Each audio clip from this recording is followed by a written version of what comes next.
उत्तराखंड के हल्द्वानी स्थित वनभूलपुरा गफूर बस्ती में रेलवे भूमि पर बसे हजारों परिवार के भविष्य से जुड़े बहुचर्चित मामले में सुप्रीम कोर्ट ने सुनवाई करते हुए महत्वपूर्ण निर्देश दिए हैं। मुख्य न्यायाधीश सूर्यकांत और न्यायमूर्ति जय माल्या बागची की पीठ ने स्पष्ट किया कि याचिकाकर्ताओं को विवादित रेलवे भूमि पर रहने का कोई कानूनी अधिकार नहीं है, लेकिन पात्र परिवारों का पुनर्वास सुनिश्चित करना सरकार की जिम्मेदारी है। मामले की अगली सुनवाई अब 19 मार्च को होगी।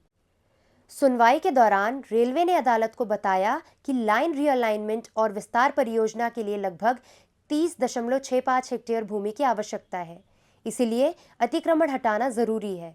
जिन संरचनाओं को हटाया जाना है उनके प्रभावित परिवारों को 6 महीने तक प्रति माह 2000 रुपए की सहायता देने का प्रस्ताव भी रखा गया है।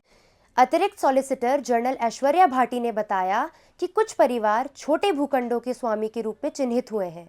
यदि उनकी भूमि ली जाती है तो विधिवत अधिग्रहण प्रक्रिया अपनाई जाएगी। हालांकि अतिक्रमणकारियों को उसी स्थान पर पुनर्वास का अधिकार नहीं हो सकता, क्योंकि भूमि रेलवे परियोजना के लिए आवश्यक है। अदालत ने कहा कि यह स्थिति अनिश्चित काल तक जारी नहीं रह सकती और 31 मार्च से पहले ठोस समाधान सामने आना चाहिए। पीठ ने माना कि प्रभावित अधिकांश परिवार आर्थिक रूप से कमजोर वर्ग यानी ईडब्ल्यूएस में आते हैं, इसीलिए उन्हें प्रधानमंत्री आवास योजना के तहत आवेदन करना होगा। इसके लिए वनभूलपुरा क्षेत्र में ऑन साइट पुनर्वास कैंप लगाए जाएंगे, जहां आवेदन प्रक्रिया सरल बनाई जाएगी और आवश्यक दस्तावेजों में सहायता दी जाएगी। सुप्रीम कोर्ट ने नैनीताल जिला प्रशासन और हल्द्वानी के अधिकारियों को निर्देश दिया कि वे आवेदन उपलब्ध कराएं और पूरी प्रक्रिया में सक्रिय सहयोग सुनिश्चित करें।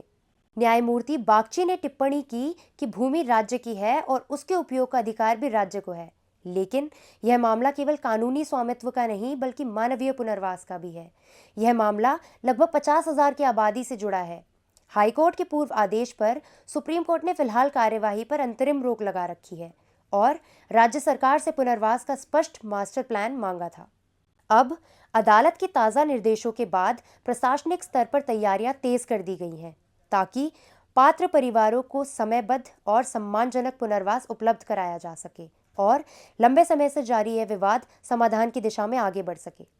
ऐसी और जानकारियों के लिए देखते रहे जोखिम न्यूज़।